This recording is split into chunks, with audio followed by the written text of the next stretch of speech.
Літаратурныя ночы з Васілём.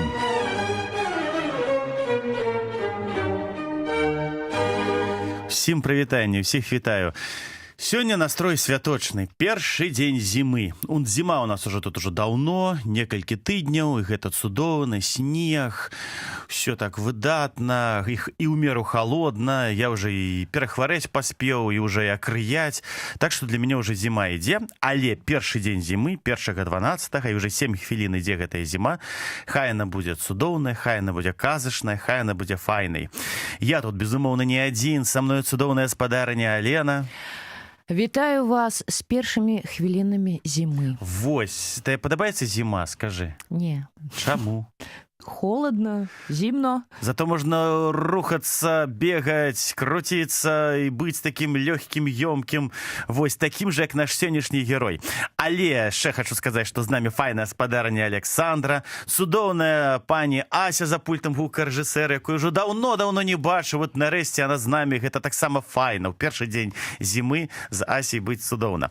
Вось, а герой наш сёння сапраўды, ён быў лёгкім, ён быў вясёлым, ён быў іранічным, ён быў як той Фігара. То там, то тут, выслізгаваў з любой бяды. Вось, ён не спазнаў творчых крызісаў, хаця быў пісьменнікам. Калі ў нашага папярэдняга персанажа, ну і што кажу персанажа, калі ў папярэдняга героя Алесі Дудара былі крыўды, былі нейкія трагічныя моманты ў жыцці, так, ён пакутліва шукаў самога сябе, то у сённяшняга нашага героя тут ніякіх пакутаў быццам бы не было. Ён мог заводзіць яркія спапяляльныя раманы, ён з лёгкасцю кідаў адну каханку дзеля другой. Ён з такой жа нязмушанасцю мог пераходзіць ад прозы да вершаў, ад вершаў да нейкіх антырэлігійных дрындушак, ад антырэлігійных дрындушак да п'ес і кінасцэнарыяў. Мог напісаць і сапраўдны літаратурны раман, і ў дзень напісаць па танведу 10-12 кароткіх фельетонаў. Сёння у нас будзе Анатоль Вольны наш герой.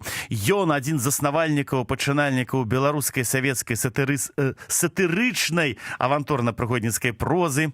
Вось, ён быў пры жыцці адным з самых любімых пісьменнікаў 20-е гады. На апошняй старонцы савецкай Беларусі заўсёды ўсе чакалі ў 20-е гады яго новых дасціпных допісаў, яго гумарэзак, яго літаратурных шаржаў, фельетонаў. Ён быў папулярны, ён быў любімы.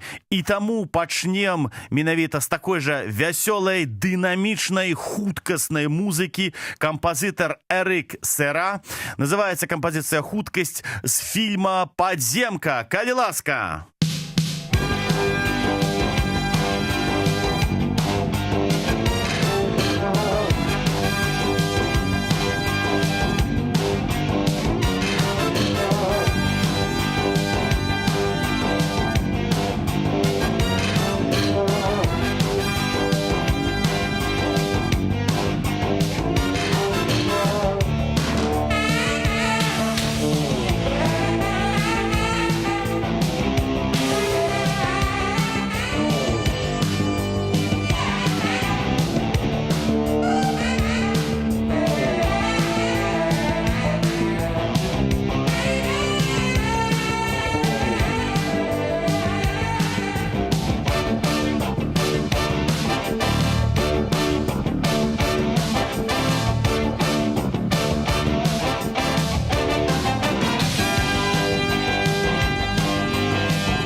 Нездарма пачалі менавіта з гэтай музыкі.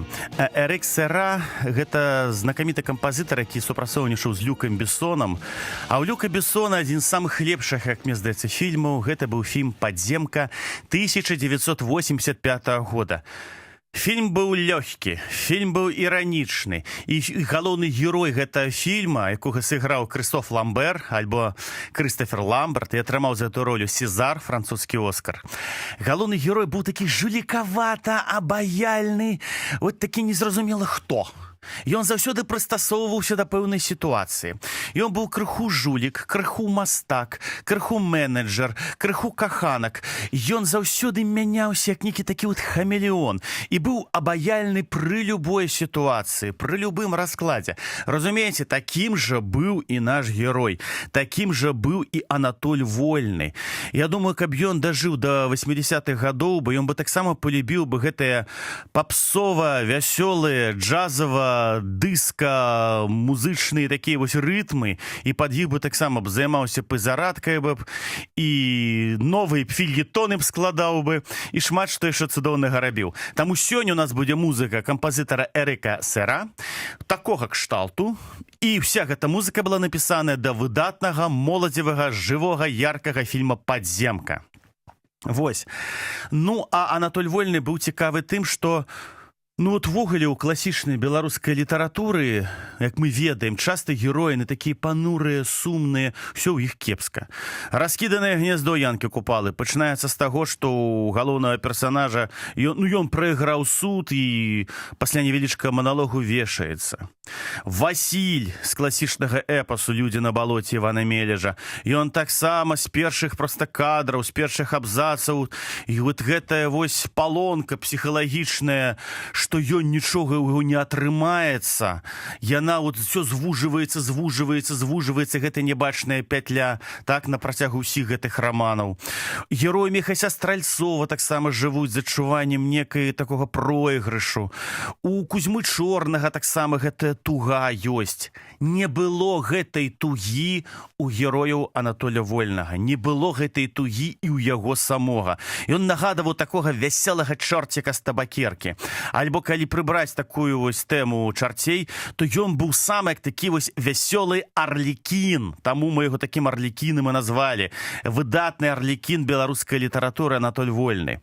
Сапраўднае імя яго было Анатоль Аж-Гірэй. А ўвогуле ён меў цэлы россып псеўданімаў, такія як Анатоль Вольны, Алёша, Акша, В. Анатолій, Анатолій Вольны. Мне асабліва Акша падабаецца. Калі я заведу сабе таксу, буду зваць яе Акша. І гэта будзе такая літаратурная мянушка з нейкім адсылам. Ну, конечно, калі ў таксы будзе такі ж вясёлы настрой, як у Анатоля Вольнага. Нарадзіўся ён 1902 годзе ў Пухавічах. І, дарэчы, дзень нараджэння па новаму стылю яго будзе акурат заўтра, 2 снежня. Таму заўтра будзем безумоўна, усе будзем святкаваць і чытаць яго фельетоны. І перапошчваць наш гэты эфір, і ставіць падабайкі. Безумоўна, а як ж іначай. За сваё нядоўгае творчае жыццё ён быў празаікам і кінасцэнарыстам, публіцыстам, паэтам, фельетаністам, драматургам, журналістам, рэцэнзентам і рэдактарам. О, кім ён толькі не быў. Пра сябе ж у ліпені 25-го года пісаў: «Мне часам здаецца, што я падобен да таго гістарычнага дурня, які на хаўтурах смяецца, на вяселлі плача. Адно мяне ўсцішае, што гэта тыповая беларуская рыса, а на міру і смерць красна, як кажуць расейцы». Вот у гэтай фразе ўвесь вольны. Ён ввогуле быў вольны ад пыхлівасці, ад псеўдазначнасці, вольны ад сумнага настрою ён быў. Ён быў вольны ад любой дэпрэсіі. І ён мог быць падманліва простым, заўсёдна кампанейскім, калі гэта трэба было. Ён мог падабацца, мог падацца такім прасцячком. І ні з кім не сварыўся, калі не трэба было яму сварыцца. І з усімі стараўся сябраваць, асабліва з тымі, хто найбольш быў яму патрэбны і неабходны. Змітрок Бядуля, напрыклад, апісвае, як яны ў 25-м годзе ехалі цягніком з Менска ў Воршу. Яго гумор сонечнымі хвалямі запаўняе вагон. Направа і налева ён сыпець жмуткамі вясёлых славечак. Увесь вагон рагоча.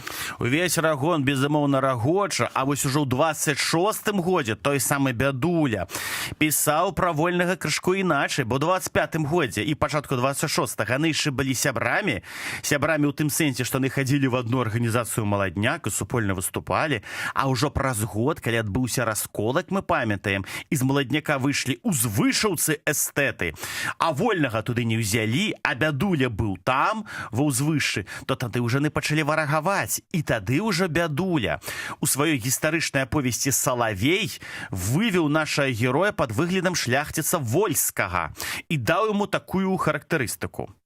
Ён быў пляткаром сёй ваколіцы, меў вялікі спрыт пасварыць паноў паміж сабою, а сам заўсёды выходзіў сухім. Быў досыць плюгавы, нізенькі, рыжыя валасы, чырвоныя вочкі, якія пры гутарцы стараўся рабіць шчырымі і жаласлівымі. Ён падлізваўся да кожнага пана, да якога спадзяваўся мець якую колечы выгаду, славіўся таксама як вершаплёт. Гэта была цытата з часопіса «Узвышша», 27 год, нумар 3. Словам, Анатоль Вольны быў розны, і гэтым мне падабаецца. Ён мне падабаецца тым, што ён не быў героем і не быў ахвярай. Это сапраўдны Арлекін. Ну, а мы працягваем тэму Арлекіна, выдатны зноў жа музыкай Эріка Сера з фільма «Падземка». Калі ласка!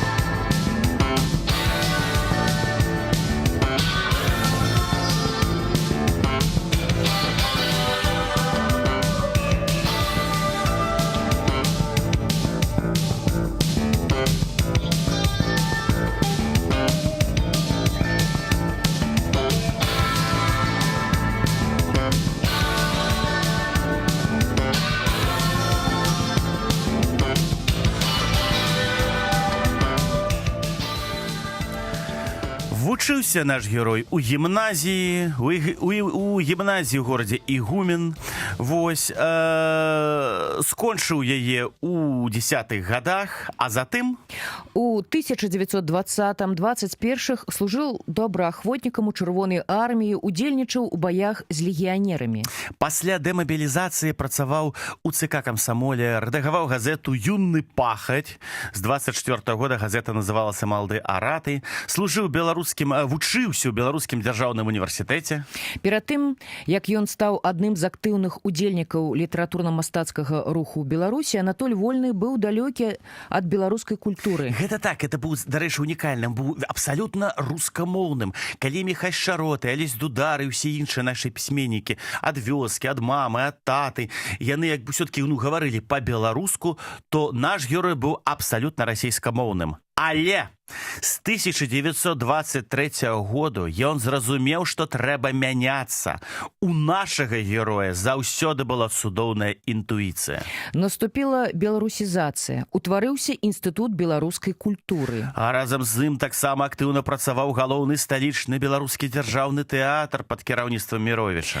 Па ўсёй Беларусі з вялікім поспехам вандраваў тэатр пад загадам, як тады казалі, Галубка. Адкрыўся беларускі універсітэт.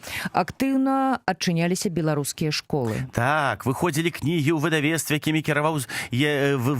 якім кіраваў Зміцер Жылуновіч. Каралём беларускага парнасу стаў Міхась Шарот, чыі п'есы, паэмы, вершы без аніякай прынукі завучваліся на памяць. Дык вось наш герой, які падпісываў пакуль свае творы, як Анатолій Вольны, зразумеў, што пара мяняцца. І мяняцца ў той бок, што трэба станавіцца беларускім, супербеларускім пісьменнікам.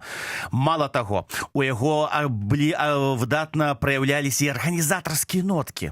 У 23-м годзе ён стаў адным з ініцыятараў стварэння беларускага аб'яднання «Маладняк» і першым рэдактарам аднайменнага часопіса. А што было далей? Пасля ізноў жа невялічкай музычнай паўзы. Эрік Сера!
просто уяўляю, як под эту музыку, под этот дыско-марш выходзяць маладнякоўцы арганізоўваць, ствараць новую беларускую літаратуру.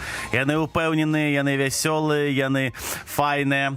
Ввогуле, Анатоль Вольны ўспамінаў пра гэта так. 28 лістапада, дарэчы, зусім нядаўна, 28 лістапада, 100 гадоў таму назад, у 23 годзе 1900, у клубе «Кім» сабралося 6 таварышаў. Міхай Шчарот, Андрэй Александрович, Алесь Дудар, Язэп Пушча, Адам Бабарэка і я, Анатоль Вольны, пісаў ён. Дык вось, усе мы пад свет недагарка свечкі склалі аб'яднанне.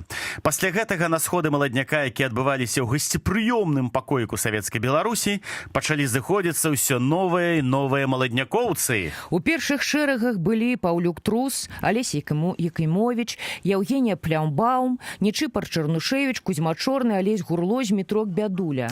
Менавіта ў гэты час Анатоль Вольны пасябраваў з Алесем Дударом. Ён убачыў у Дудары не толькі таленавітага паэта, але самае галоўнае шчырага, даверлівага хлопца. І што найбольш галоўнае ў гэтага шчырага, даверлівага хлопца, які не мог сказаць «не», была цудоўная беларуская мова, а гэта было вельмі важна для Вольнага. Алесь Дудар вучыў яго беларускай мове, а той яго адукоўваў па камсамольскай лініі. Паводле ўспамінаў Дудара, улетку 1923 году пачала арганізоўвацца часопіс «Маладняк». Рэдактарам прызначылі Анатоля Вольнага. Але ён адвёў мяне ў бок і сказаў, прызнаўся мне, што ён зусім не ўмее пісаць па-беларуску. Я яму тады пачаў аказваць усялякую дапамогу. Ён жа, будучы камсамольскім актывістам, узяўся за маё камсамольскае развіццё, і ў нас утварылася такая вось бытавая моцная сувязь. Ён пачаў прыцягваць мяне да камсамольскай працы. Прыцягваў Анатоль Вольны Дудара не толькі па камсамольскай працы. Як мы памятаем, па папярэдніх серыях Дудар быў прыцягнуты да напісання першага беларускага савецкага моладзевага рамана «Ваўчаняты». Разам з Дударом гэты раман «Ваўчаняты» пісалі і Анатоль Вольны, і зусім юны 17-гадовы Андрэй Александрович. Раман выйшаў у 25-м годзе, карыстаўся вялікім поспехам. Тон у гэтым творы, безумоўна, задаваў Анатоль Вольны, таму што не яго сааўтары, а менавіта ён актыўна працягваў развіваць прыгодніцкую тэму ў беларускай літаратуры. У тым жа 1925 годзе у Анатоля Вольнага выходзіць асобнай кнігай цудоўная кінематаграфічна-вострасюжэтная аповесць 2. У 27-м годзе на старонках газеты «Савецкая Беларусь» ён публікуе прыгодніцкі раман «Антон Савіцкі». А ў 28-м годзе у літаратурным дадатку да Савецкай Беларусі публікуецца авантурнае апавяданне «Воўчая літасць». Анатоль Вольны ўвогуле ў 20-е гады ён становіцца такім своеасаблівым беларускім савецкім Луі Бусінарам.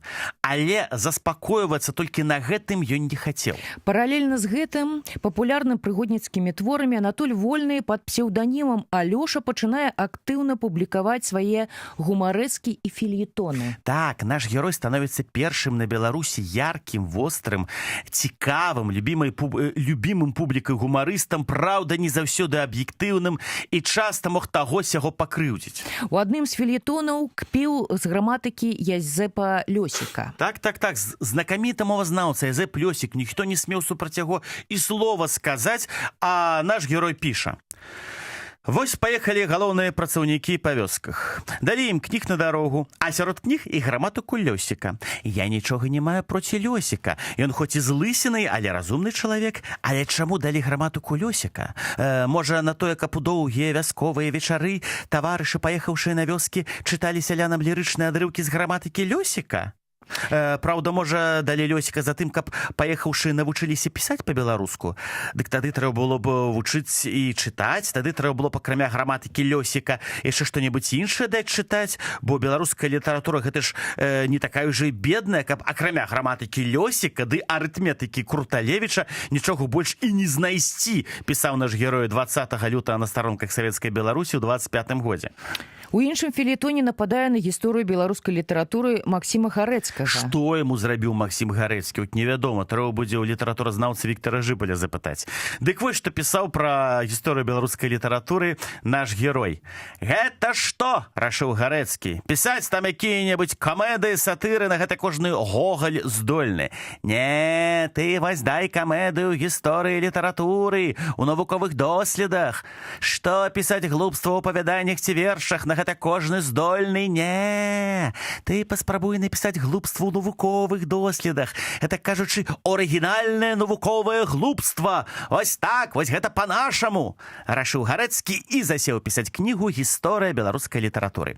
Я фельетаніст, але так аджарыць фельетонак Гарэцкі я, здаецца, ніколі не здолею. Гарэцкі, ей-богу, здольны фельетаніст, пісаў наш сённяшні герой Анатоль Вольны 21 лютага 25 года ў той жа савецкай Беларусі. Высмейваў крывавасць п'есаў Уладзіслава Галубка. О, так. У гумарыстычнай падборцы, як бы гэта выглядала, каб беларускія пісьменнікі пісалі аб лютаўскай рэвалюцыі, Савецкая Беларусь, 27 год, 12 сакавіка, чытаем пародыю на тэатр Галубка. Падымаецца заслона. За сцэнай страляніна. Пах, пах, пах, пах, пах! Мікалай II выходзіць з задніх дзвярэй. Ах, боже мой! Страляніна! Пау, пау, пау! Мікалай плача, лезе пад стол. Страляніна! Бабах! Заслона! Выпаўзае танк, а на ім Керанскі. Страляніна! За сцэнай лупяць з гарматаў. Страляніна! Керанскі крычыць. Вайна да пераможнага канца! Ура! Страляніна! Ранены кулей у самае сэрца Керанскі падае, потым падымаецца і ўцякае за граніцу. Страляніна! Бабах! На сцэне льецца кроў, і гэтая кроў паступова затаплівае ўсю залю. З-за куліс на чоўне выплывае голубок і гавора прамову на антырэлігійную тэму. Страляніна! Заслона! Пра маладнякоўцаў у студні 26-го года пісаў. Маё сённяшняе заданне ў парадку авансавай дысцыпліны у тым і выяўляецца, каб напісаць сілуэты маладнякоўцаў як людзей. Першы. Міхась Чарот, брандмейстер маладняка. Усе яго хваляць, да гэтага ўжо прызвычаіліся, гэта ўжо надакучыла, гэта ўжо не цікава. Ну хто ж не ведае, што Чарот добры паэт, што гэта такое, лірычнае сопрано маладняка. Але гэта ж, як я ўжо казаў, да гэтага ўжо все прызвычаіліся. Я новае напішу пра Чарота. Як выявілася, Чарот не эфірнае стварэнне, і ён складзены з матэрыі, і род яго пачаў сваё развіццё не на нейкіх там вышынях Парнаса, а і не як-небудзь так па сабе, а навукова па Дарвіну. Корміцца Чарот у сталовых цэрэбкопу. Другі. Дубоўка. Здольны паэта. Усім вядома, што многія дзяўчаты журыліся над сумам яго апошняй песні. Але я новае хачу сказаць аб ім. На ўкраіне яго завуць найкрашчы бузацёр.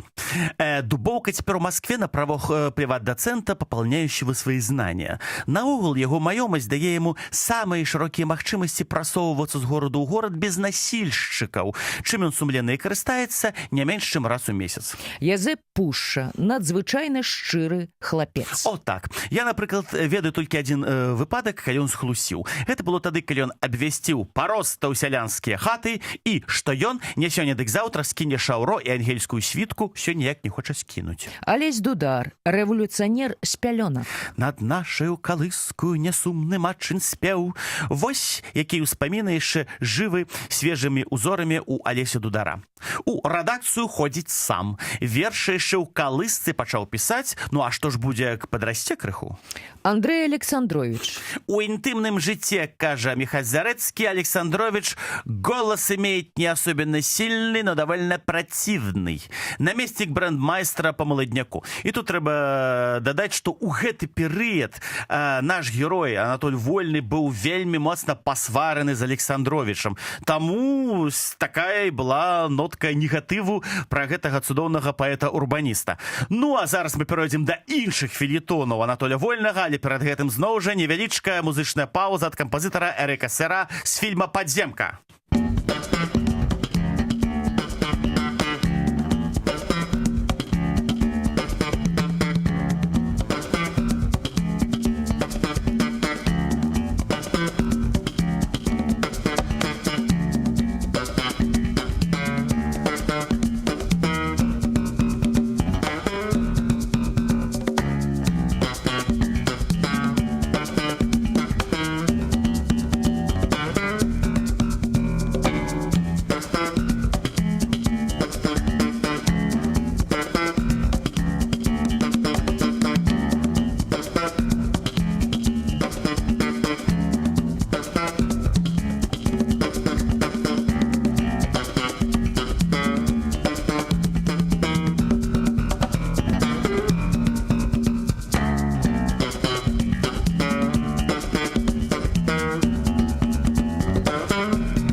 цудоўная была музыка, выдатны бас, выдатная перкусія. Вот только што гукарэжысёр Ася сказала, якой падабаецца ранні перыяд творчасці кампазітара Эрика Сера. Там ёсць і прыхільнікі такой музыкі, как оказывается, так? Не толькі Баха будзем слухаць, але вось і гэты перыяд. Ну, а пакуль гучаў Эрик Сера, хацелася сказаць таксама і пра тое, што як філітаніст Анатоль Вольны кпіў, іранізаваў, пісаў шаржы, ну не толькі са сваіх калег і літаратурных таварышаў. Ну, ён крытыкаваў, напрыклад, кааператыўныя сталоўкі. І правільна рабіў. Вот такая ў яго была цудоўная зацімка. Ад мяне да Марка Твена столькі, сколькі ад кааператара да сумленнага чалавека. Учора я абедаў у сталоўцы Царапкопу нумар 3. На абед далі шчаўя. З шчаўя я выцягнуў чарвяка. Паклікаў некага зама, паказаў. Зам нават не здзівіўся. Што гэта, пытаю? Чарвяк. Ну, і это што, у вас абавязкова падаецца да першага? Ну, не тое, што абавязкова, але ў шчаўі бывае. У шчаўі бывае. Бедаваў таксама Анатоль Вольны, што ў Беларусі на 25-й год развялося шмат графаманаў сярод паэтаў. Адзін мой таварыш сцвярджае, што на Беларусі больш паэтаў, чым насельніцтва. Сёлета іх больш, чым бульбы. Спрабуйце вось пераканаць гэтых паэтаў у тым, што ў іх галовах менш фосфору, чым іншых угнаенняў. Паслухалі бы хоць раз, як у рэдакцыі Савецкай Беларусі чарот, а ў маладняку Дудар упарта пераконваюць паэтаў, што іх вершы нічога не варты. Паэты адказваюць: «Мы пішам пад Маяковскага!» І пахмурна глянуўшы на чарота ці Дудара, дадаюць: «Што вы разумееце?» Што рабіць? Бедны чарот. Святы Дудар. Хто пачуе іх мучэнні? І хто іх узнагародзіць за такую цярплівасць? Але найбольш для мяне цікавым Анатоль Вольны быў як філітаніст тады, калі змагаўся за беларусізацыю. Як вы цудоўна ведаеце, што 1925 год, што 2023 год. Гэта наша вечная хворая тэма — змаганне за беларусізацыю.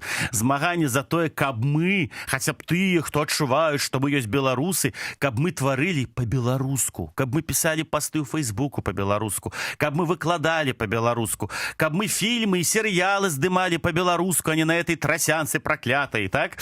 Як это здаецца проста. Але і што 100 гадоў таму назад, што і цяпер, гэта вечна актуальна хворая тэма. І ўсе нашыя пісьменнікі, ўсе нашыя дзеячы з гэтым сутыкаліся, і кожны па-свойму пісаў.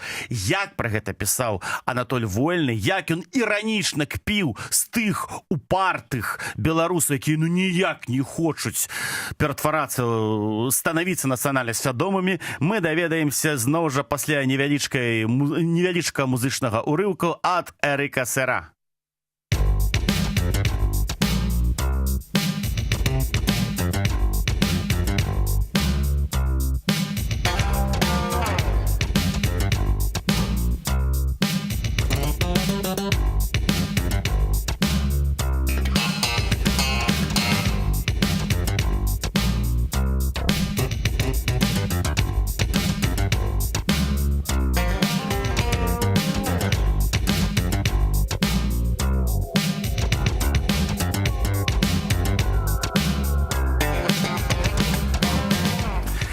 Пачнем знаёмства з філетонамі Анатоля Вольнага, дзе ён змагаецца за беларусізацыю, з твора, які называецца «Хай жыве». У Мазыры ёсць кніжная крама беларускага дзяржаўнага выдавецтва. Можа, я і мылюся, але мне здаецца, што і сама крама не вельмі верыць у тое, што яна ёсць. Можа, у сілу гэтай няўверанасці характару адзін самы звычайны дзень, не ў свят і не ў нядзелю, яна была зачынена. Я пачынаю займацца матэматыкай. Я быў у Мазыры адзін дзень, у невысакосным годзе 365 дзён, я матэматычна магу вылічыць другі рысы характару мазырскай крамы. У гэты самы звычайны дзень у кнігарні сядзелі 4 чалавекі і гераічна абаранялі краму ад пакупацеляў. Напэўна, была якая сур'ёзная прычына. Ну не можа ж быць, каб яны былі лодарамі чацвёра гэтых здаровых, служылых, сімпатычных людзей. Што вы думаеце? А можа, коціку якога-небудзь з гэтых сімпатычных людзей лапку пераехалі? А можа, пераўчот? А можа, яшчэ горы? У гэты дзень было 13 число. Калі я сунуў галаву ў кнігарню, дык я адразу пабачыў, што чацвёра гэтых сімпатычных людзей скарэй гатовы на самаахвяру, чым на тое, каб пусціць пакупацеля ў краму. І толькі, калі я патлумачу, што я з Менску, што я знаёмы з самым галоўным механікам па кніжнай справе таварышам Жылуновічам, толькі тады мяне ўпусцілі. У краме быў надзвычайны парадак. Усюды ў большасці былі паліцы, На паліцах у большасці кнігі. а на кнігах у большасці вяроўкі. Крануты гэтым арыгінальным парадкам, я запытаўся. А чаму гэта у вас не распакаваны беларускія кнігі? Але гэтыя сімпатычныя людзі мелі грунтоўны довод у сваю абарону. Что значит, мы и русских еще не распаковывали? Калі я выйшаў з кнігарні, мае пабялеўшыя губы ціха мітынгавалі. Хай жыве мазырская кнігарня! Кнігу вёсцы! Хай жыве беларускае дзяржаўнае выдавецтва! Цяпер паглядзім, што думаў Анатоль Вольны пра першыя крокі беларускага нацыянальнага кіно. Ой, гэтае шматпакутнае беларускае нацыянальнае кіно. Тут што першыя крокі, што апошнія крокі. Всё, па-мойму, адзін і той жа тупік. Але добра, паглядзім. Дык вось, Анатоль Вольны пісаў. Кіно Украіны, кіно Грузіі дбаюць аб выяўленні пра свае фільмы нацыянальных асаблівасцей сваіх краін. Менскія газеты паведамілі, што першая беларуская кінафільма, якая выходзіць па сцэнарыю доктара Галкіна, носіць назву «Прастытутка». Дык вітаем першую прастытутку беларускага дзяржаўнага кіно! Залавацца не трэба. Гэтай фільме можна будзе вельмі лёгка дадаць нацыянальныя асаблівасці нашага краю. Трэба будзе толькі, каб у часе дэманстрацыі гэтай фільмы беларусы, седзячы ў кіно, спявалі. Смяюцца над намі багатыя людзі. Альбо Мы доўга цярпелі, цярпець больш не будзем. тады, можа, яно і нічога выйдзе. Кожная справа спачатку пачынаецца, а потым ужо і канчаецца. І іншы раз вельмі дрэнна канчаецца. І ўрэшце, як той анекдатычны матрос казаў: «Братішкі, за што баролись?» Вось-вось.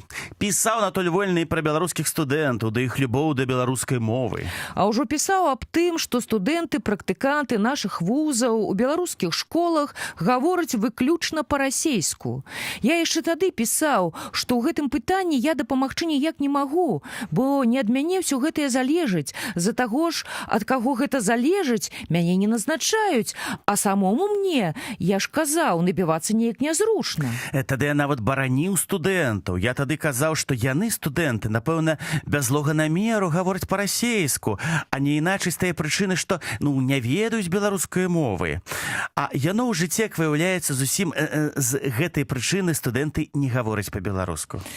Яно ў жыцці студэнты-практыканты з беларускага дзяржаўнага універсітэту, нехта Слонімскі і Кушнер, у 32-й беларускай школцы ў Менску на просьбу гаварыць з дзецьмі вучняў па-беларуску адказалі. Першы сурова безапеляцыйна. Я принципиально не буду говорить на этом языке. Другі мякчэй з некаторымі уступкамі. Пусть мне язык сначала раскусят, тогда я буду говорить на этом языке. Звычайна, калі плюнуць чалавеку ў твар, дык яму будзе непрыемна, бо гэта ўчынак, мякка кажучы, не гігіенічны. А вось некаторым, калі прыходзіцца апынуцца ў гэткім становішчы, дык яны кажуць наша славутая родная «Ишь ты, кажуць, дожджык ідзе!» Галоў прав асветы Беларусі, дядька Валасевіч, у мяне язык не раскушаны, я все ж таки говорю по-беларуску, да души говорю. По чутках, дядька Валасевіч, і у вас язык не раскушаны. Растлумачце, калі мага Слонінскому і Кушнеру, што і ў гэткім выглядзе можна гаварыць по-беларуску. А наконт таго, што было ў 32-й школцы, дык ці варта зварочваць на гэту увагу? Яно праўда, там плюнулі нам у твар, але ці ўпершыню гэта? Мяне пытаюць, навошта гэткіх студэнтаў трымаць у нашым вузе? А я хіба ведаю? І завяршыць тэму беларусізацыі хочацца на блізкім для Алены беларускім тэатры. Беларусізіруемся. Так, беларусізіруемся. Цытата. Дзеля поспеху экранізацыі гаварыце на ўкраінскай мове з абвесткі ў кіеўскім дзяржаўным тэатры. Прыйшоў адзін артыста БДТ-2 да нас у рэдакцыю ды і кажа: Туды вашу раз туды! Чаго вы нас не лаеце? Мы абы за што не лаем людзей, дасціпна адказаў я. Іншы раз, дык мы уструмоўваемся нават у тых выпадках, калі гэта нашых сваякоў датычыцца. Нас трэба лаяць! Упэўнена сказаў артыста. Бо калі далей хваліць мем, тут... Ну, туды вашу туды, нясмела перабіў я абуранага артыста. Як вы сказалі? З павагай да мяне перапытаўся артыста. Будьце ласкавы, перакажыце яшчэ. Туды вашу туды, смялей пераказаў я і прыасаніўся. Хорошо. Сказаў артыста і задаволена сеў. А то хваляць. Затым, зусім супакоіўшыся, артыста запытаўся. Вот наш тэатр, он беларускі ці не? Беларускі, туды вашу туды, смела адказаў я. Беларускі? Перапытаўся артыста. Это только на сцене белорусский. А возьмите нашу гутарку поза сценою. А возьмите вы нашу настен газету. А возьмите вы наши обвестки. Ось вам для прикладу. Вот, поглядите. І артыста перадаў мне адну з абвестак БДТ-2. Бачыце, як мы беларусізуемся? І праз хвіліну, калі я пачаў чытаць абвестку, артыста ўжо зусім па-дружнаму дадаў: Да ты читай не как Панамада с чувством, с толком, с расстановкой. Я прочитал. Вот яна, гэтая обвестка с БДТ-2. Объявление. Редколлегия стенной газеты БДТ-2 просит всех работников театра дать заметки к предстоящему выпуску очередного номера стенгазеты. Просьба сдать их не позже 14-го сего месяца следующим товарищам. Товарищу Молчанову, Борисевич, Гитгардцу, редколлегия 9 марта 28 года. Прачытаўшы гэтую абвестку і пахмурна гледзячы ў вочы артысту, я сказаў: і гэта называецца беларусізацыя ў сценах БДТ-2. Туды вашу, раз туды.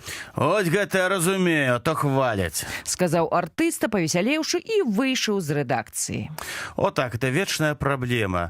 Беларускія артысты і беларуская мова. Як мы нават ведаем, калі гаварыць пра купалаўскі тэатр, можа быць, нават да 1990-х гадоў амаль ніводзін беларускі купалаўскі артыст не размаўляў па-беларуску, толькі на сцэне. Вось што была праблема.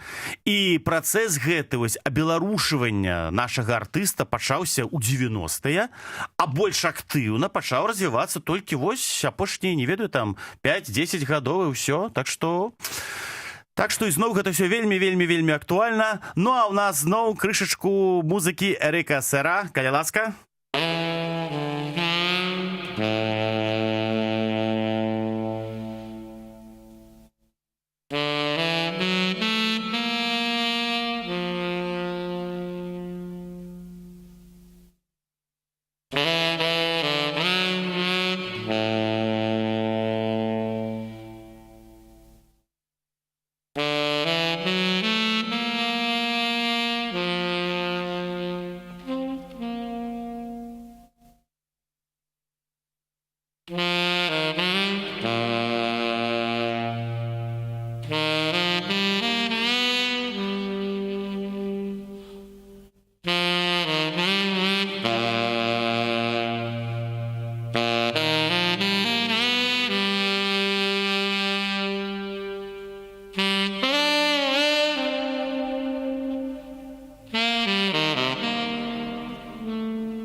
Саксафон узнік недарма. Гэта з таго ж фільма «Падземка».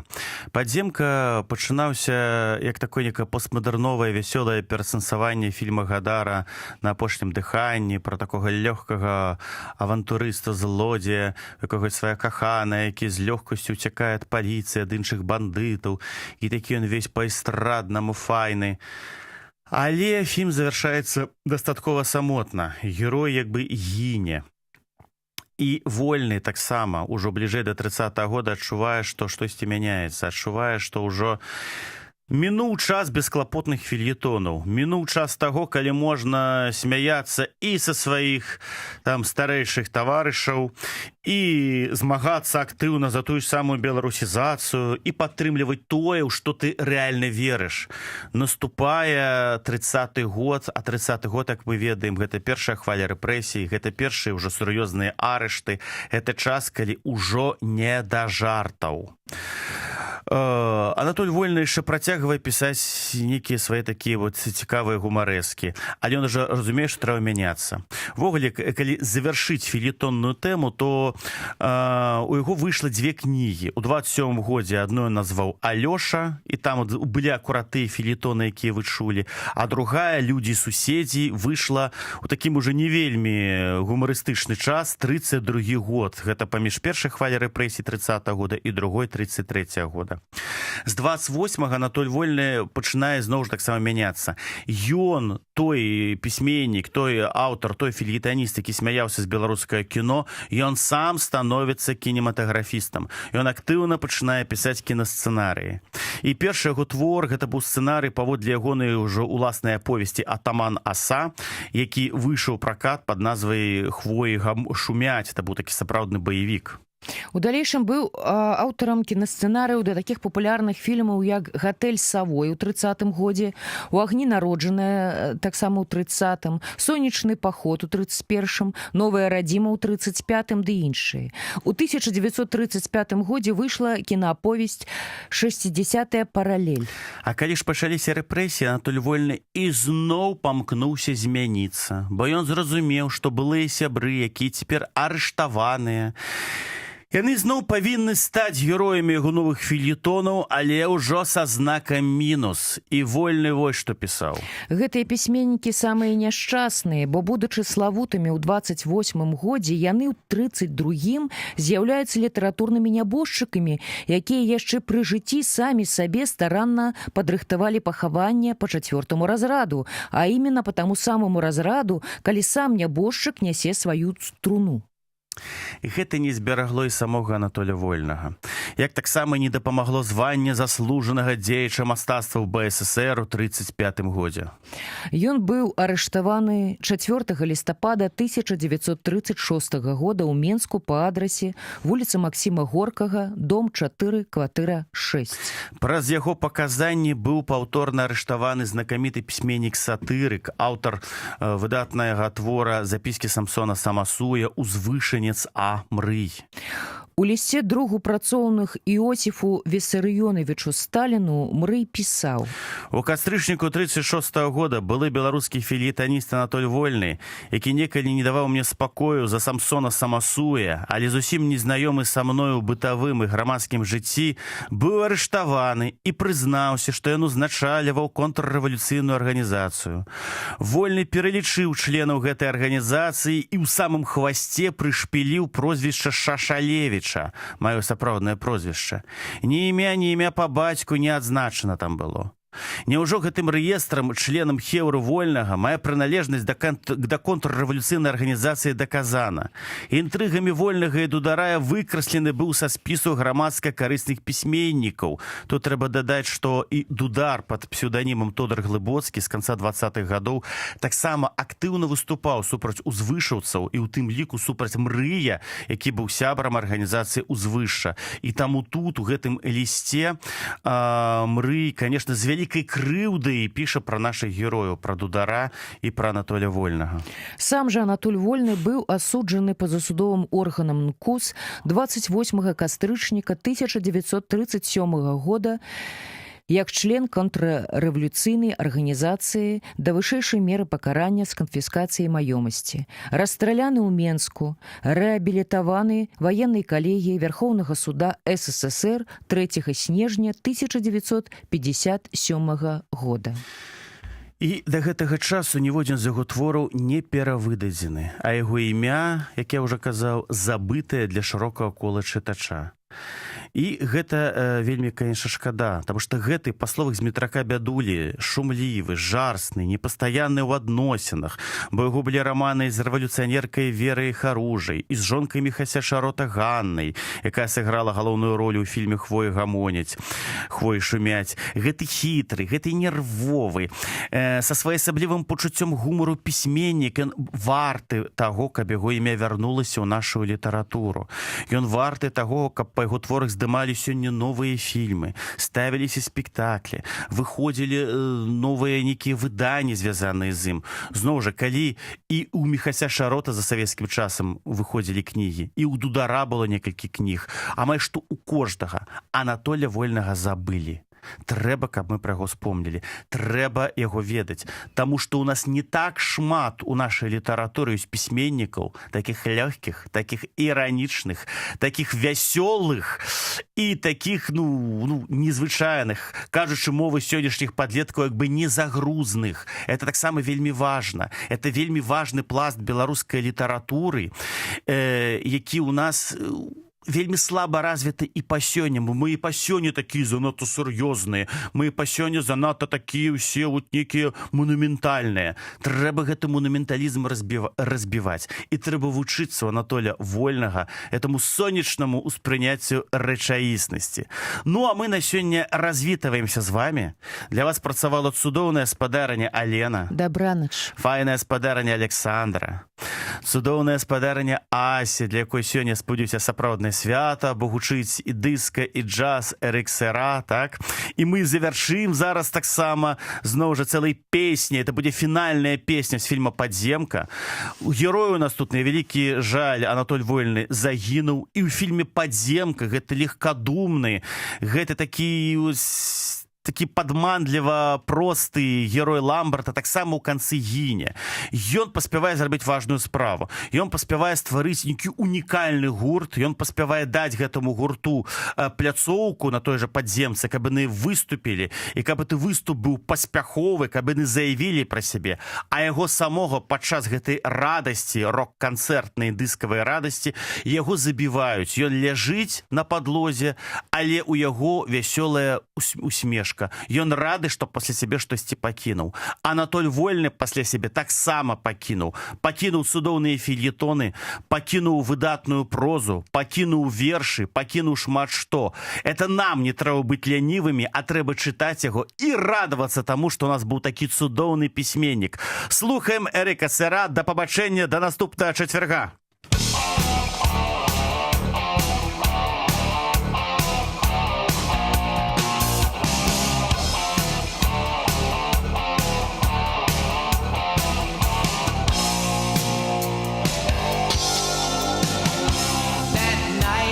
Waited too long for someone who wouldn't come, who would have made it whole to me. I went for a walk in the street, empty eyes, shady faces, people hustling and people wandering, and I just followed in their traces. The streets were not that frightening. Oh, guns don't kill people, people kill people. I said, guns don't kill people, people kill people. I said,